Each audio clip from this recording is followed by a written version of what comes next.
ہم اور آپ اللہ کی کتاب کو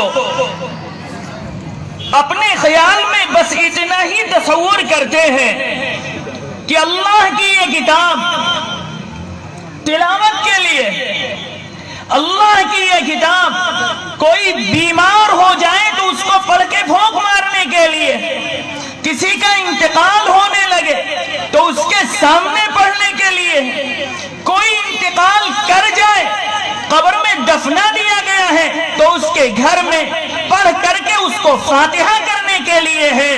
یاد رکھیے گا یہ سارے مقاصد تو اپنی جگہ ہیں، یہ آپ کا خیال اپنی جگہ ہے، لیکن قرآن کیوں اترا ہے؟ قرآن کی زبان میں سنیے، اللہ رب العزت نے ارشاد فرمایا شہر رمضان الذی انزل فیہ القرآن ھدی للناس وبینات من الھدی والفرقان۔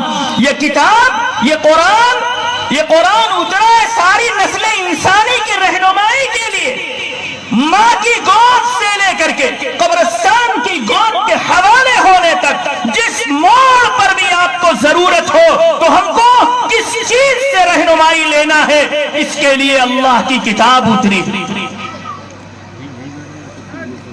سورۃ البقرہ میں اللہ رب العزت نے ارشاد فرمایا الف لام میم ذالک الکتاب لا ریب فیہ ھدی للمتقین۔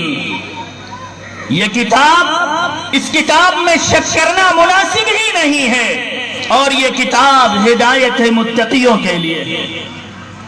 تفسیر کا وقت نہیں، ورنہ علامہ بیضاوی رحمۃ اللہ علیہ نے المتقین کی 3 درجوں کے ساتھ تفسیر کی ہے۔ اس میں ایک عام ایمان والوں کو بھی شمار کیا ہے، یہ اس کا ادنا درجہ کہ یہ کتاب عام انسانوں کی رہنمائی کے لیے ہے۔ لیکن آج کے اس بڑے مجمع میں آپ سے کہنا چاہتا ہوں کہ بڑا افسوس ہے مجھ کو کہ امت کا ایک بڑا طبقہ اللہ کی کتاب کو پڑھ نہیں پاتا۔ سمجھے گا کہاں سے؟ سمجھے گا کہاں سے جب اس کتاب کو پڑھ ہی نہیں پاتا؟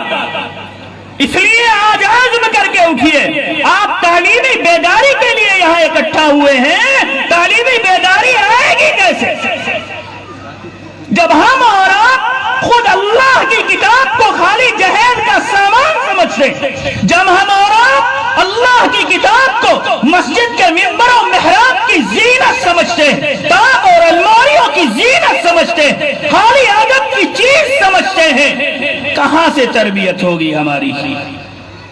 تربیت کہاں سے ہوگی؟ اسی لیے میں نے خطبے میں ابتدائی آیتیں پڑھی ہیں۔ اللہ رب العزت نے قرآن کریم کو 23 سال کے عرصے میں نازل فرمایا۔ کتنے سال کے عرصے میں؟ بولتے جائیے گا، ورنہ ہمارے نوجوان آئی پی ایل کی ایک ایک گیند کی قدر جانتے ہیں، اور ہمارے بڑی عمر کے لوگ بھی معاف کیجیے گا دنیا کا ہر فن سیکھ لیتے ہیں، کھیتی کی ہر قسم جان لیتے ہیں، بڑی سے بڑی ڈیلنگ کر لیتے ہیں، لیکن افسوس ہے کہ قرآن کریم کی چند سورتیں نہیں یاد کر پاتے۔ افسوس ہے، قرآن کریم 23 سال کے عرصے میں نازل ہوا۔ قرآن کریم کا سب سے پہلا ٹکڑا ہے جو رب تعالیٰ کی طرف سے غار حرا میں آپ صلی اللہ علیہ وسلم تک پہنچایا گیا جبریل امین کے واسطے۔ قرآن کریم میں اللہ رب العزت نے ارشاد فرمایا وَإِنَّهُ لَتَنزِيلُ رَبِّ الْعَالَمِينَ نَزَلَ بِهِ الرُّوحُ الْأَمِينُ عَلَى قَلْبِكَ لِتَكُونَ مِنَ الْمُنذِرِينَ بِلِسَانٍ عَرَبِيٍّ مُبِينٍ۔ ان 2 سطروں میں اللہ رب العزت نے صاف ستھرا پورا بیان کر دیا۔ انگریزی جاننے والوں سے کہنا چاہتا ہوں میں، سنسکرت جاننے والوں سے کہنا چاہتا ہوں میں، بایولوجی اور بھی دیگر سبجیکٹ جاننے والوں سے کہنا چاہتا ہوں کہ جہاں آپ انگریزی جان سکتے ہو، سنسکرت سیکھ سکتے ہو، میتھ سیکھ سکتے ہو، سائنس سیکھ سکتے ہو، ڈوب مرو، کیا قرآن نہیں سیکھ سکتے؟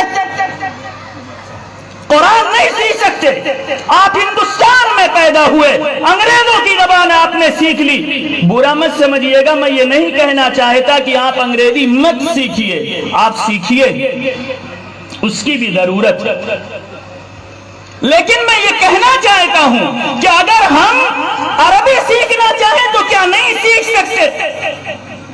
ابھی آپ کا ایک بچہ گوہر گنج کا 6 مہینے میں اس نے حفظ کیا ہے. کتنے دن میں؟ ارے 6 مہینے سمجھتے ہیں نا, 6 مہینے میں 30 پارے کو اپنے سینے میں بسا لیا. اللہ اس کے حق میں مبارک فرمائے, اس کے والدین کے حق میں, گاؤں والوں کے حق میں مبارک فرمائے کہ ایک بچہ 6 مہینے میں حافظ قرآن ہو سکتا ہے. افسوس ہے نوجوانوں, اگر تم چاہو تو کیا تم قرآن کی آیت نہیں سیکھ سکتے؟ کیا تم قرآن کریم کا ٹرانسلیٹ نہیں کر سکتے؟ کر سکتے ہو, لیکن کبھی آپ نے اس جانب توجہ نہیں دی. معاف کیجئے گا, یہ تلخ